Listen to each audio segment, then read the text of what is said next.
कल्पना करा, एक असा काळ जेव्हा ना रस्ते होते ना गाड्या होत्या. लांबचा प्रवास म्हणजे बैलगाडी किंवा पायी चालणं.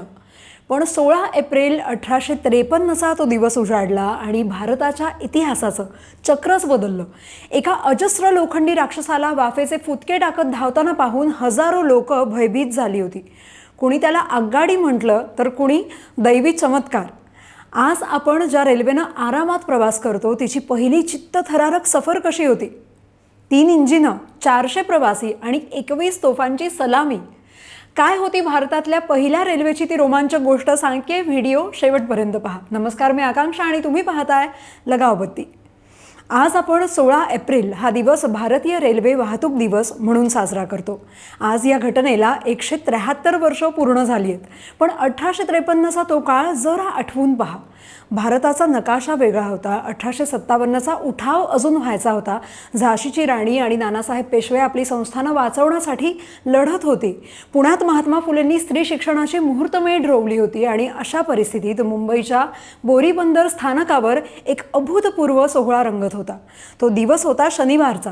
मुंबईकरांसाठी ही इतकी मोठी गोष्ट होती की त्या दिवशी संपूर्ण मुंबईत सुट्टी जाहीर करण्यात आली होती. बोरीबंदर, जे आजचं छत्रपती शिवाजी महाराज टर्मिनस आहे, जिथे हजारो लोकांची गर्दी उसळली होती. प्रत्येकाला तो लोखंडी घोडा पाहायचा होता. दुपारी बरोबर 3:30 या ट्रेननं बोरीबंदर सोडलं. या ट्रेनला ओढण्यासाठी 1 नाही 2 नाही तर तब्बल 3 वाफेची इंजिनं लावली होती. त्यांची नावं होती साहिब, सिंध आणि सुलतान. ही नावं आजही भारतीय रेल्वेचा इतिहास सांगतात. जेव्हा ही गाडी रुळावरून धावायला लागली तेव्हा वातावरणात एकच जल्लोष झाला. लष्करी बँड वाजत होता आणि या ऐतिहासिक क्षणाचं स्वागत करण्यासाठी 21 तोफांची सलामी देण्यात आली. या पहिल्या प्रवासात रेल्वेला एकूण 14 डबे जोडले गेले होते आणि त्यामध्ये 400 भाग्यवान प्रवासी बसले होते.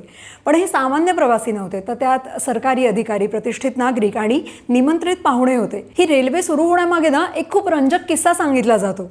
जेव्हा ही आगगाडी वाफेचे लोट सोडत आणि मोठमोठा आवाज करत धावायला लागली तेव्हा रेल्वे मार्गाच्या कडेला उभे असलेले ग्रामीण भागातले जे लोक आहेत ते प्रचंड घाबरले होते. अनेक जण तर पळून गेले.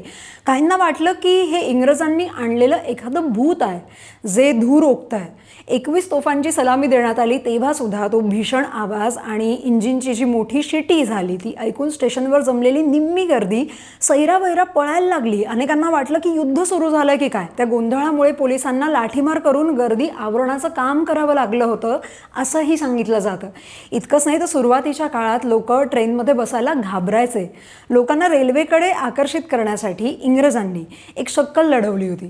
त्यांनी जाहीर केलं की जो रेल्वेने प्रवास करेल त्याला मोफत पान सुपारी आणि बक्षीसही दिलं जाईल.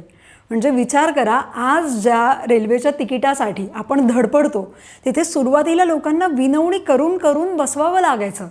बोरीबंदर ते ठाणे हे 34 किलोमीटरचं जे अंतर आहे ते पार करायला या ट्रेनला 1 तास 15 मिनिटं लागली. म्हणजे संध्याकाळी 4:45 ही गाडी ठाण्याला पोहोचली.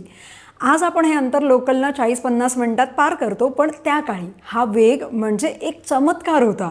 ठाणे आणि मुंब्रा परिसरात जेव्हा ही ट्रेन पोहोचली तेव्हा तिथल्या आदिवासी आणि ग्रामीण लोकांनी इंजिनला काळाराम असं नाव दिलं होतं. काहींनी तर गाडी थांबवल्यावर इंजिनला हार घातले, नारळ फोडले आणि काहींनी तर इंजिनच्या चाकांवर कुंकूही वाहिलं. त्यांना वाटलं होतं की ही लोखंडी वस्तू नाही आहे, चालतं फिरतं दैवत आहे. आज आपण साध्याच्या कागदावर किंवा कधीकधी मोबाईलवर तिकीट काढतो, पण पहिल्या प्रवासाचं तिकीट हे एखाद्या मानपत्रासारखं होतं. या 400 निमंत्रितांना जी तिकीटं दिली होती ती आजही संग्रहालयात पाहायला मिळतात. विशेष म्हणजे तर त्या काळात प्रवाशांना बसण्यासाठी लाकडी बाकड्यांवरती मखमली कापड टाकलं गेलं होतं आणि डब्यांमध्ये गुलाबाच्या फुलांची सजावटही केली होती. तो फक्त एक प्रवास नव्हता, तर जणू एखादी मोठी वरातच निघाली होती. भारतात रेल्वे सुरू करण्यात नामदार जगन्नाथ नाना शंकर शेठ यांचा मोठा वाटा राहिला. जेव्हा रेल्वे सुरू होणार होती तेव्हा लोकांमध्ये अफवा पसरली की इंग्रज जे आहेत ते हे लोखंडी भूत आणून आपल्याला भ्रष्ट करणार आहेत. तेव्हा लोकांची ती भीती घालवण्यासाठी नाना शंकर शेठ यांनी स्वतः पहिल्या रेल्वेत बसण्याचा निर्णय घेतला. पण तरीही लोक घाबरतच होती. असं म्हणतात की लोकांचा विश्वास संपादन करण्यासाठी त्यांनी काही डब्यांवर विठ्ठल रखुमाईची नावं किंवा चिन्ह लावण्याचं सुचवलं होतं, जेणेकरून वारकरी आणि सामान्य जनतेलाही असं वाटेल की हे देवाचं कार्य आहे आणि ते सुरक्षित आहेत.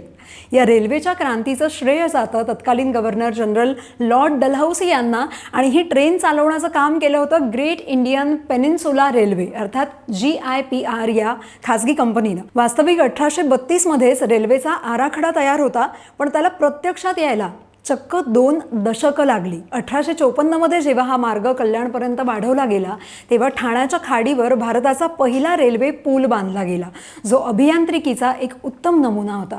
त्या एका छोट्याशा सुरुवातीचा आज काय वटवृक्ष झालेला आपण पाहतोय. भारतीय रेल्वे नेटवर्क आशियामधलं पहिलं आणि जगात दुसऱ्या क्रमांकाचं मोठं नेटवर्क आहे. आपल्या रेल्वे रुळांची एकूण लांबी 66,687 किलोमीटरपेक्षाही जास्त आहे. दररोज 2.5 कोटी लोक रेल्वेनं प्रवास करतात. 13 लाखांहून अधिक कर्मचारी रात्रंदिवस काम करतात, ज्यामुळे भारतीय रेल्वे ही जगातली सगळ्यात मोठी नोकरी देणाऱ्या संस्थांपैकी एक आहे.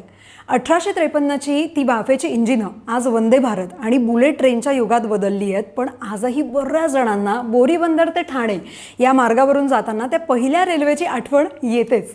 रेल्वे ही खऱ्या अर्थानं भारताची लाईफलाईन आहे. जर रेल्वेची चाकं थांबली तर देश थांबेल. तुम्ही रेल्वेनं प्रवास करतानाचा तुमचा सगळ्यात अविस्मरणीय अनुभव कोणता आहे, किंवा तुम्हाला वाफेच्या इंजिनाची सफर करायला आवडेल का? कमेंट्समध्ये नक्की सांगा.